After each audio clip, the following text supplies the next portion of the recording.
Hey everybody, welcome back to Two for the Show. My name is Marcus, and as always, I'm joined by my friend Tyler. Today we're going to be talking about episode 4 of season 2 of The Last of Us. If you haven't checked out our other videos, we have made a review for every episode of the season so far. We also have some other videos up on our channel, so be sure to check those out and give us a like and subscribe to this channel. We would really appreciate it. And of course, thanks for checking out this video. So jumping right into it, I'm going to be honest and say that this episode was a huge turning point for me personally. There was quite a bit of cringe for me. I don't know about you, Tyler, but I was like, this was kind of the episode where the cracks in the walls for me became bigger. Like, I feel like the foundation is crumbling and Neil Druckmann standing there trying to hold up the ceiling, and it's just going to fall any one of these episodes. And I just really didn't enjoy this episode at all, if I'm going to be completely honest. But I'll throw it back to you. What did you think?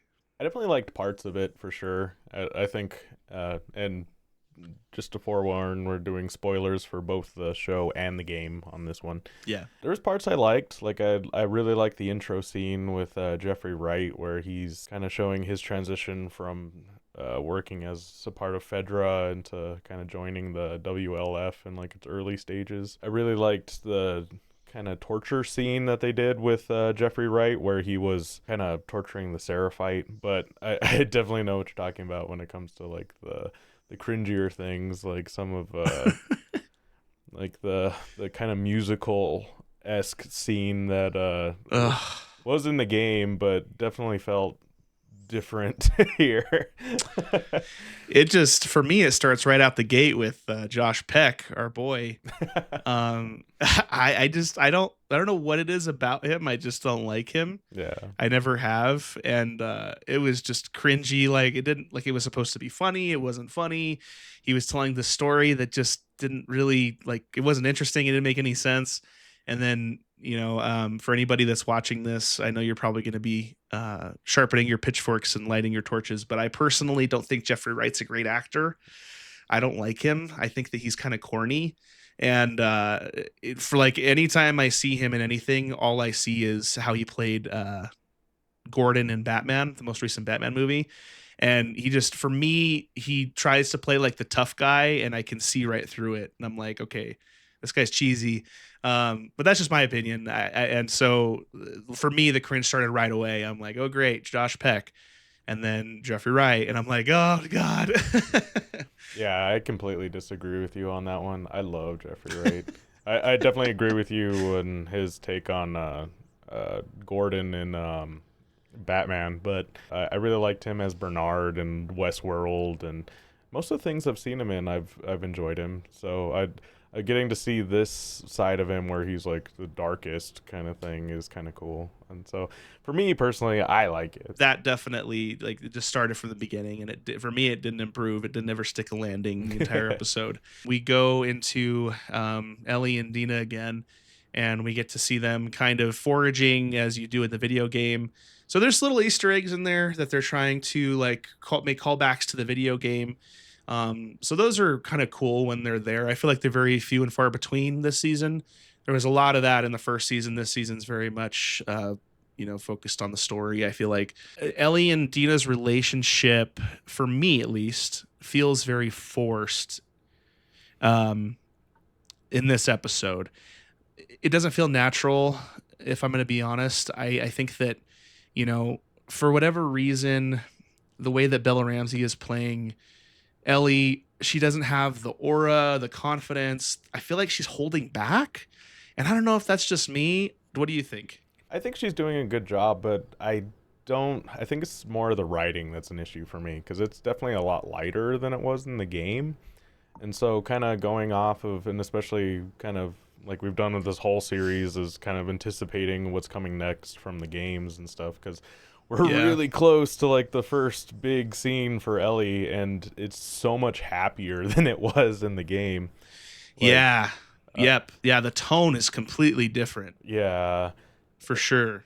Like in the game, Ellie and Dina are together before they even before even Joel dies. They kind of get together on their patrol, which in the show was Ellie and Jesse, but in the game it's Ellie and Dina.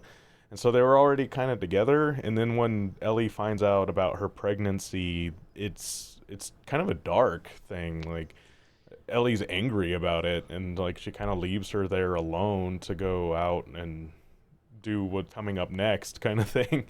And so it's definitely a lot lighter. They're a lot more happier than the game counterpart. So I'm very curious how they're gonna handle the next scenes coming up, because it's almost gonna feel really weird if it's handled the same way that it is in the game, which I definitely think they are branching apart, making their own thing at this point, because it's gonna be really bad if it's not. But I agree with you that that kind of tone is so different from the video game that it feels very disconnected. And like the guitar scene where Ellie's playing the song, that was the second part where I kind of cringed, and I'm like, okay, like she played it. They had her play the whole song pretty much.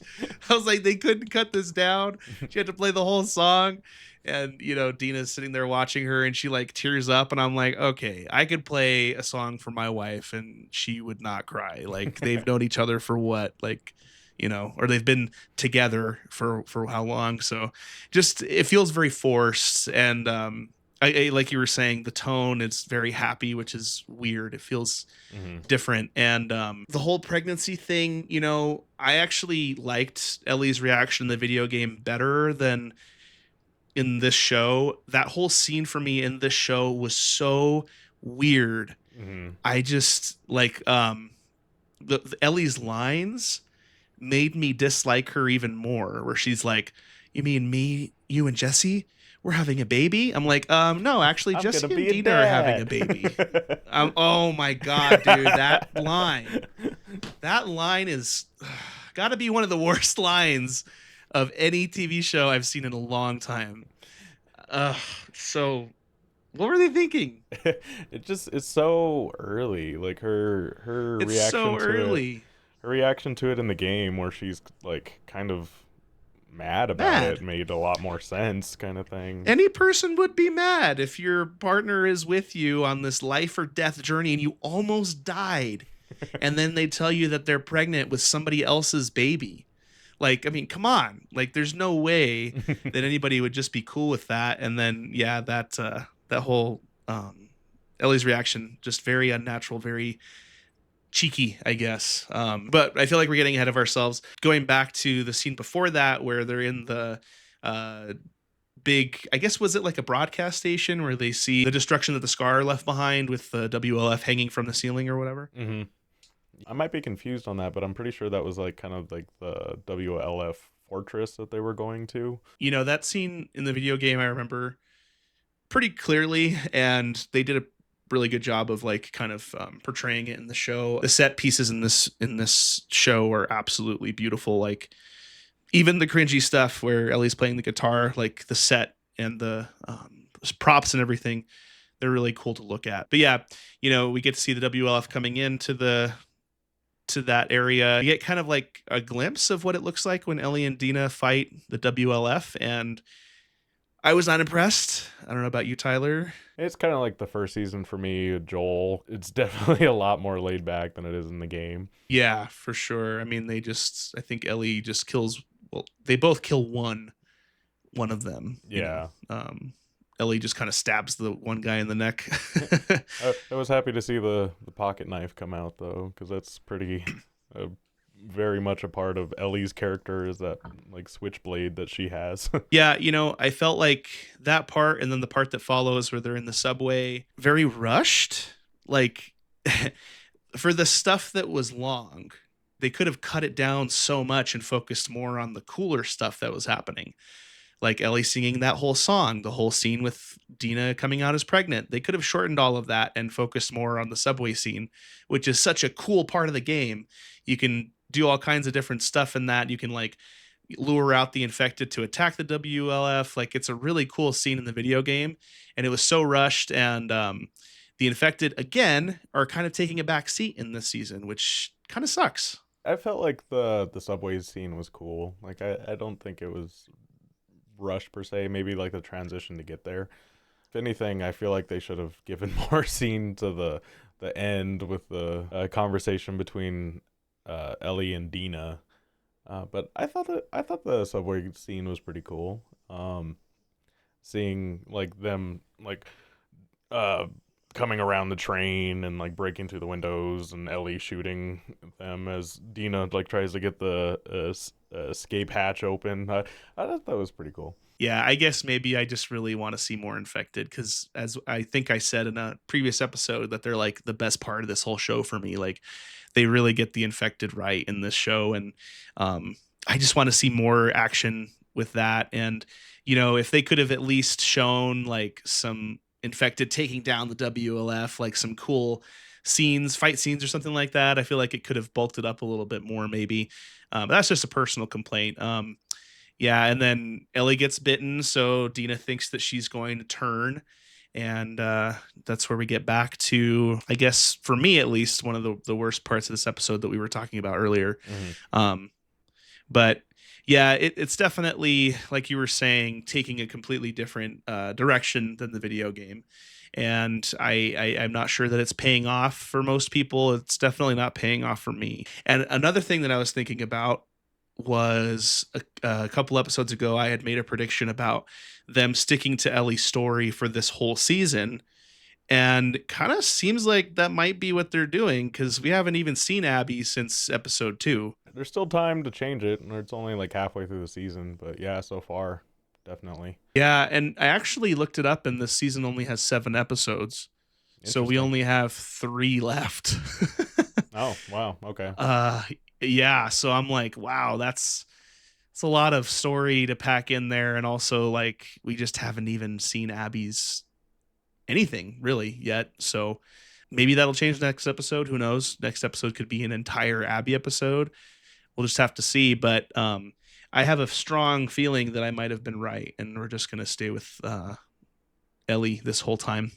At the very least, maybe the people that haven't played the video games at this point in the show are buying the chemistry between Ellie and Dina. I would be curious to talk to somebody who hasn't played the video games and just get their opinion on it. Have you talked to anybody like that? I have not. I don't know if I'm really buying it. Like, I think Dina's great, but like we were talking about earlier, it's like Ellie's character is very like way too on board and too happy for everything that's going on. I definitely feel weirded out by some of the things there. Yeah, I mean, like I said at the beginning, it's like the walls are crumbling, man. Talking about more cringe, we get a sex scene between Dina and Ellie. I don't know what to say about that one, but I hope she washed her hands first.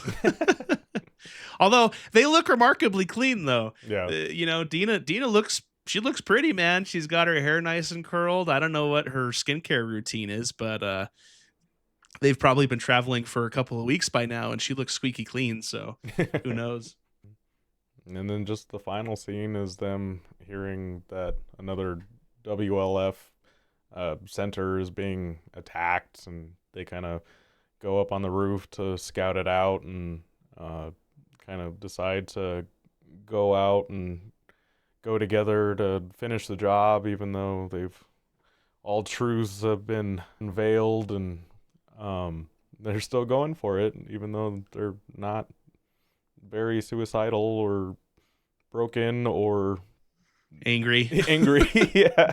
And so they seem pretty happy after the night after they do it. Yeah. They wake up and they're complaining about morning breath, and I'm like, okay, so why are we here again? Is Ellie really that mad? It doesn't seem like she is. So for me personally, giving this episode a review, this is definitely the first episode this season where it is a strong thumbs down.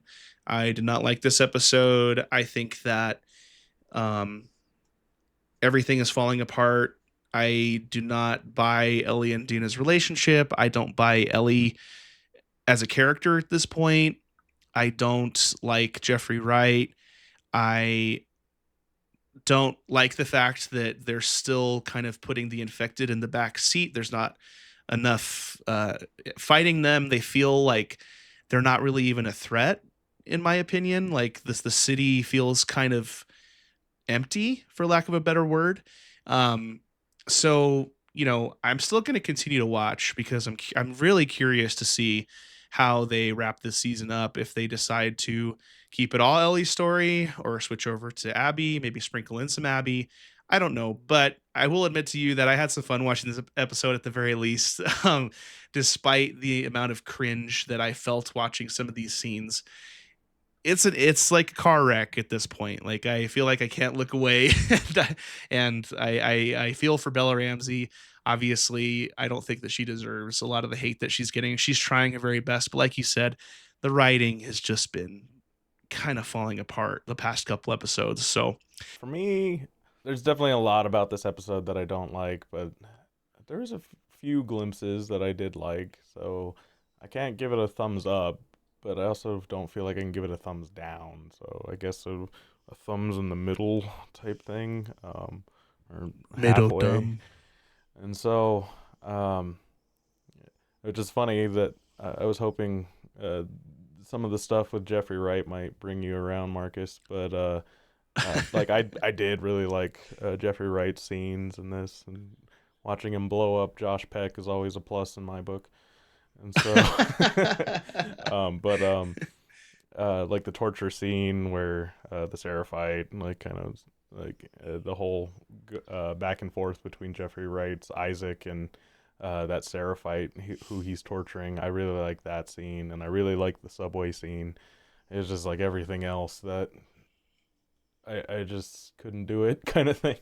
And so yeah, like I say, I can't give it a thumbs up or a thumbs down, but I think the middle way is the way to go for me. So if you want us to keep doing episode reviews, let us know.